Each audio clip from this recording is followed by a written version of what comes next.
अस्सलाम वालेकुम। आज हम बात करेंगे वायरसेस के ऊपर। इस वीडियो लेक्चर में हम जस्ट ये समझने की कोशिश करेंगे कि वायरसेस क्या है। वायरसेस जो है ये सब माइक्रोस्कोपिक बायोलॉजिकल एंटिटी है। सब माइक्रोस्कोपिक बायोलॉजिकल एंटिटी का मतलब ये है कि ये इसके अलावा हमारे पास जो बायोलॉजिकल एंटिटीज है लाइक बैक्टीरियम या bacteria like other smaller cells eukaryotic cells है या ऑर्गेनेली है, तो उनसे भी ये बहुत छोटे हैं साइज में। इसी वजह से इसको हम सब माइक्रोस्कोपिक बायोलॉजिकल एंटिटी कहते हैं। यहाँ पे दो टर्म्स हैं, एक सब माइक्रोस्कोपिक है जो कि आपको अभी समझ में आया होगा, दूसरा टर्म है biological entity. Biological entity means के वायरसेस जो है ये बायोलॉजिकल भी है, मीन्स ये लिविंग एंड कैरेक्टर भी है। अब इन दोनों टर्म्स को हम एक्सप्लेन करते हैं और आगे देखते हैं कि इन दोनों टर्म्स का मतलब क्या है। देखिए, फर्स्ट ऑफ ऑल सब माइक्रोस्कोपिक टर्म को समझे। यहाँ पे इस डायग्राम में डिफरेंट जो स्ट्रक्चर्स है वो दिए हुए हैं। अब हमारे पास इस साइड पे अगर आप लेफ्ट साइड से स्टार्ट करें और राइट साइड पे जाए तो आपको लेफ्ट साइड में एक यूकेरियोटिक रेड ब्लड सेल मिलता है, फिर इसके बाद प्रोकैरियोटिक सेल है, फिर इन सेल्स के अंदर एक ऑर्गेनेली प्रेजेंट होता है जिसको लाइसोसोम कहते हैं। फिर इनका एक ऑर्गेनेली है, मतलब इन सेल्स का एक छोटा सा कंपोनेंट है, और इसके बाद फिर वायरसेस है। अब इनके साइज को अगर आप कंपेयर करें, ये साइज है इनके, अगर साइज को कंपेयर करें तो वो साइज आपको ऐसे ही नजर आएंगे। और इस कंपैरिजन से हमें फिर पता चलता है कि why viruses are considered as sub microscopic biological entity, right. अब हम अगर देखें, ये है रेड ब्लड सेल, इसका डायमीटर 8000 नैनोमीटर है। ई कोलाई का डायमीटर अगर आप देखें दैट इज 2000 नैनोमीटर। फिर लाइसोसोम है जिसका डायमीटर जो है, जिसका साइज जो है दैट इज 100 to 1200 नैनोमीटर तक है। अब दूसरे साइड पे यहाँ तक जो है वो हमारे पास क्या है, यूकेरियोटिक सेल्स है, और ये प्रोकैरियोटिक सेल। ये यूकेरियोटिक सेल का मतलब इन सेल्स का एक ऑर्गेनेली है, एक छोटा सा पार्ट है। लेकिन अगर आप यहाँ से इस तरफ जाए और आप वायरसेस को देखें तो वायरसेस में ये हमारे पास बड़ा वायरस है, साइज में बड़ा है, दैट इज इन्फ्लुएंजा वायरस। फिर इसके बाद HIV वायरस है, फिर इसके साथ SARS-CoV-2 वायरस है। इसमें आप डिफरेंस देखें, साइज में डिफरेंस देखें। सो हमारे पास ये SARS-CoV-2 वायरस का अगर आप साइज देखें दैट इज 60 to 140 नैनोमीटर है।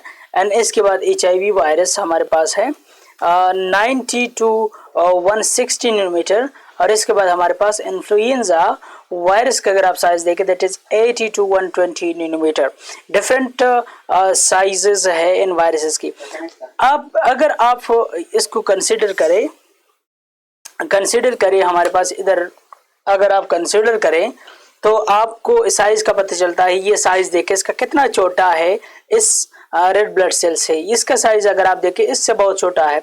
तो मतलब ये है कि हम रेड ब्लड सेल्स के लिए भी माइक्रोस्कोप का इस्तेमाल करते हैं।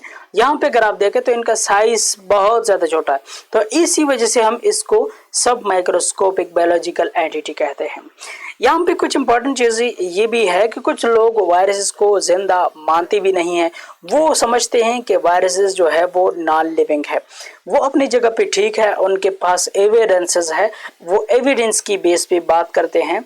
तो वो क्यों कहते हैं, इसमें से बहुत सारी चीज़ें हैं, लेकिन उनके पास एक जो बहुत इम्पॉर्टेंट और स्ट्रॉन्ग एविडेंस है that is viruses having no any type of plasma membrane. Viruses के पास कोई प्लाज्मा मेम्ब्रेन नहीं है, जिस तरह हम यहाँ पे देखते हैं, तो इस तरह का कोई प्लाज्मा मेम्ब्रेन नहीं है। इसी वजह से इसको नॉन लिविंग मानते हैं। वायरसेस को इसके अलावा ज़्यादातर लोग बायोलॉजिकल एंटिटी कहते हैं। ये वो मानते हैं कि वायरसेस जो है वो लिविंग है। वो लिविंग क्यों मानते हैं, क्योंकि वायरसेस के अंदर जेनेटिक मटेरियल है जो कि आमतौर पर आमतौर पर लिविंग ऑर्गेनिज्म का बहुत ही इम्पॉर्टेंट कैरेक्टर है, राइट। इसके अलावा फिर यही डीएनए और आरएनए सिर्फ एज अ मॉलिक्यूल प्रेजेंट नहीं है, बल्कि वो जो रोल प्ले करना है उन्होंने वो प्ले करते हैं। मतलब क्या है, मतलब ये है कि डीएनए प्रोटीन भी बनाते हैं, या आरएनए अगर है तो वो प्रोटीन भी बना सकते हैं और बनाते हैं। मतलब ये है कि इनहेरिटेंस का जो रोल होता है वो भी इसके अंदर प्रेजेंट है। डीएनए है तो डीएनए के अंदर जीन्स है, और जीन्स जो है वो फिर प्रोटीन को इनकोड करते हैं और प्रोटीन्स बनते हैं। फिर वो प्रोटीन किसी भी ऑर्गेनिज्म का स्ट्रक्चर डिसाइड करते हैं। सिमिलरली अगर डीएनए वायरसेस के अंदर प्रेजेंट है तो वो वायरसेस के अंदर भी एज सच रोल जो है वो प्ले करते हैं। वहाँ पे जीन्स होते हैं, जीन्स जो है प्रोटीन इनकोड करते हैं और प्रोटीन फिर वायरस का स्ट्रक्चर डिसाइड करते हैं। इसके अलावा कार्बोहाइड्रेट्स भी इसके अंदर प्रेजेंट है।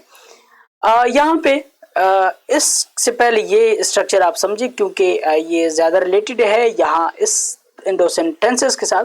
तो अगर आप यहाँ पे देखें, हमारे पास ये वायरस का एक स्ट्रक्चर है। दो वायरसेस लिए हुए हैं, दो वायरसेस है हमारे पास, एक कोरोना वायरस है, एक बैक्टीरियोफेज है। यहाँ पे समझाना क्या है, समझाना ये है कि इसके अंदर डीएनए और आरएनए प्रेजेंट होता है। इसके अलावा वायरसेस जो है हमारे पास, इसके अंदर प्रोटीन्स एंड कार्बोहाइड्रेट्स प्रेजेंट होते हैं, जो कि लिविंग ऑर्गेनिजम्स के कैरेक्टर्स है, और इन कैरेक्टर्स की वजह से इसको हम बायोलॉजिकल एंटिटी मानते हैं। अब देखते हैं यहाँ पे स्ट्रक्चर कहाँ पे है। ये दरमियान में जो आप स्ट्रक्चर देखते हैं, ये ring like structure, corona virus में ये इसका जेनेटिक मटेरियल है। दूसरी साइड पे अगर आप देखें, ये हमारे पास बैक्टीरियोफेज है, तो बैक्टीरियोफेज के हेड में हमारे पास जेनेटिक मटेरियल प्रेजेंट है, राइट। इसके अलावा प्रोटीन्स और कार्बोहाइड्रेट की अगर हम बात करें, तो ये जो स्ट्रक्चर्स होते हैं ऊपर, ये स्पाइक्स जिसको कहते हैं, ये ग्लाइकोप्रोटीन से बने हुए होते हैं। ग्लाइकोप्रोटीन मींस वो कॉम्प्लेक्स मॉलिक्यूल्स जो जिसमें प्रोटीन्स एंड कार्बोहाइड्रेट्स दोनों प्रेजेंट होते हैं, इसको हम ग्लाइकोप्रोटीन्स कहते हैं। मैक्रोमॉलिक्यूल्स और ग्लाइकोप्रोटीन्स है। इसके अलावा अगर हम प्रोटीन्स को देखें, हमारे पास इधर प्रोटीन्स भी है, तो ये हमारे पास जो है, ये जो स्ट्रक्चर्स आप देख रहे हैं, ये स्ट्रक्चर्स जी क्या है, ये प्रोटीन्स है, जिसको ई प्रोटीन और एम प्रोटीन के नाम से हम जानते हैं। इसके अलावा ये तो हमारे पास कोरोना वायरस है। इसके अलावा ये वायरस अगर आप देखें तो इसमें पूरा जो स्ट्रक्चर होता है इसका प्रोटीन से बना हुआ होता है।